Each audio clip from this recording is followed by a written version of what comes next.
Starting off the 5 o'clock hour with a live look from Copper Mountain there on the left, I believe. And then you've got Ball Arena and downtown on the right.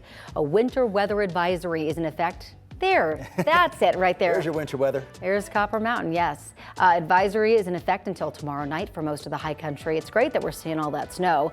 That's compared to quite a different scene in the metro area where we're expecting another colder and gloomier day on tap. Good morning, I'm Corey Rose. And I'm Drew Carney. After last week's warm weather, I'm sure some people may have packed away their winter coats. Yep. Although if you live around here, you know that's probably not a good idea. True. All right, let's bring Katie into the mix here. Again, a cool and wet Wednesday forecast from Miss Katie. Yes, and taking you back out to Copper Mountain this morning, I've just been happy to be watching the flakes flying up over higher terrain. We have, yes, winter weather advisories still in effect until 9 o'clock this evening. Accumulations in the high country will range anywhere between about 2 and 12 inches, depending on the elevation, because you can see through Aspen's snow mass. While we are seeing that moisture, it's mainly wet to damp, not a lot of accumulation into our mountain towns, but you get over 10,000 feet and over our higher mountain passes, that is where you'll find more of that winter weather and snow sticking. It is dry this morning and it will stay cloudy for today. Yesterday we saw highs just in the upper 50s. We'll be back there today for our temperatures. So cooler weather, want the jacket, maybe a waterproof jacket, the rain gear for later on today, because we are bracing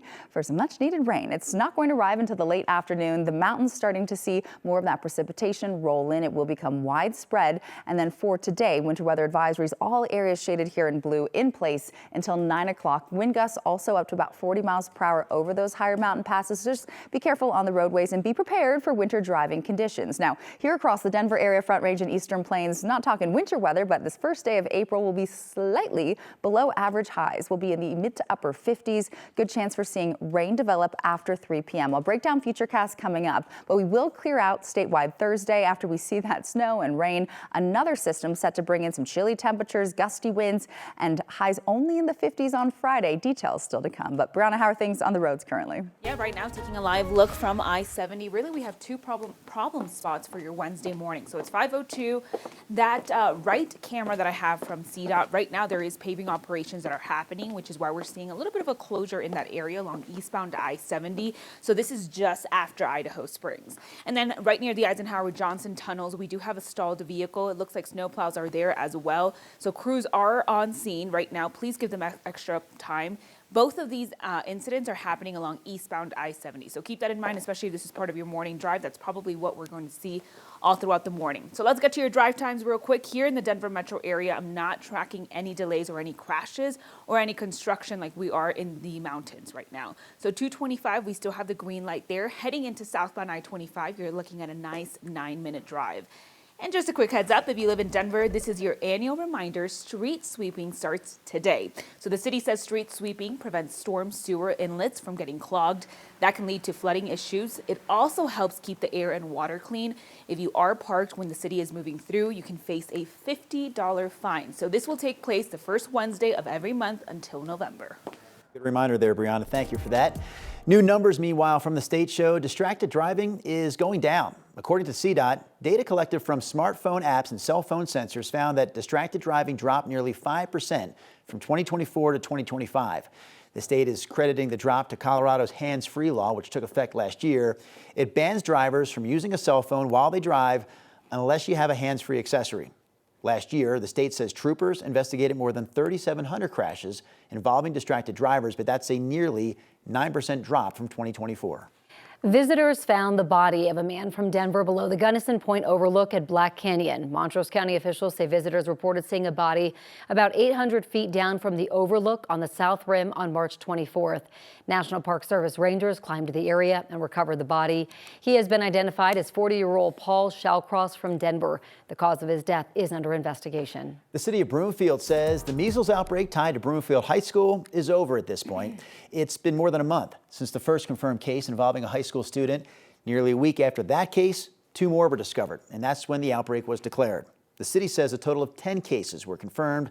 Many of them, though, were among people who lived in the same household. The state health department says at least 6 of the people who got measles were unvaccinated. The operator of a campus in Aurora that's designed to help people experiencing homelessness says the shelter wasn't ready to open when it did. The Aurora Regional Navigation Campus is at the former Crown Plaza Hotel on East 40th. It started welcoming people in November. The shelter accepts anyone but encourages people to work with case managers, get job training, and save for permanent housing. The building is currently dealing with significant problems, though, like mold and broken plumbing. Staff is also struggling to help certain people, like the elderly, who require more specialized care. City leaders discussed all of that in a committee meeting yesterday. I think everyone was acting with the best interests of thinking that everything was going to be working, and then it just wasn't. And so it was very clear. Some things were known that were going to be problematic, but I don't think anyone could have predicted the series of issues that we had. So in the rearview mirror, yeah, opened up way too early. Part of the push to open when it did was because city leaders wanted the space when the weather turned colder. City leaders say they'll keep a close eye on the shelter and its operations moving forward.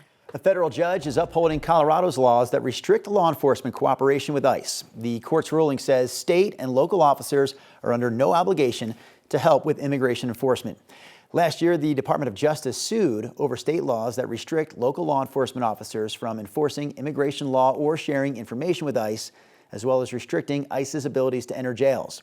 The lawsuit also challenged similar policies in Denver that prohibit city employees from using city resources to assist federal immigration officers.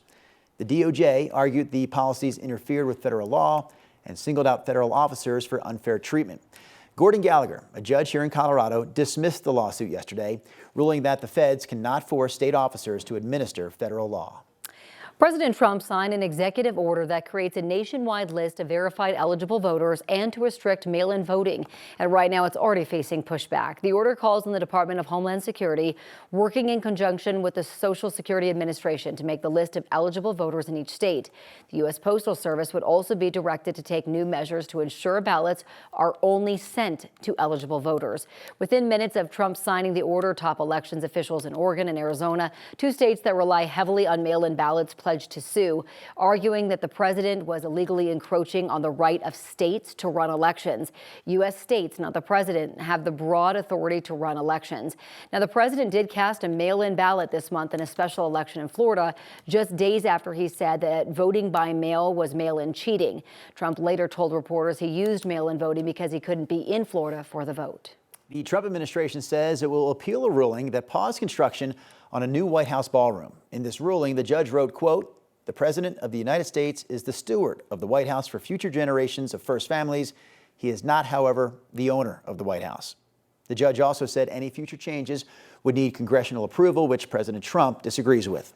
He's saying I need congressional approval, and he's so wrong. This is being financed privately. It's a donation that's being given by companies, very rich people, so that for 150 years they've wanted a ballroom here. The judge said construction on the ballroom has to stop, although he did say that he's going to delay implementing his ruling for 2 weeks. Above ground construction during that time is also not allowed.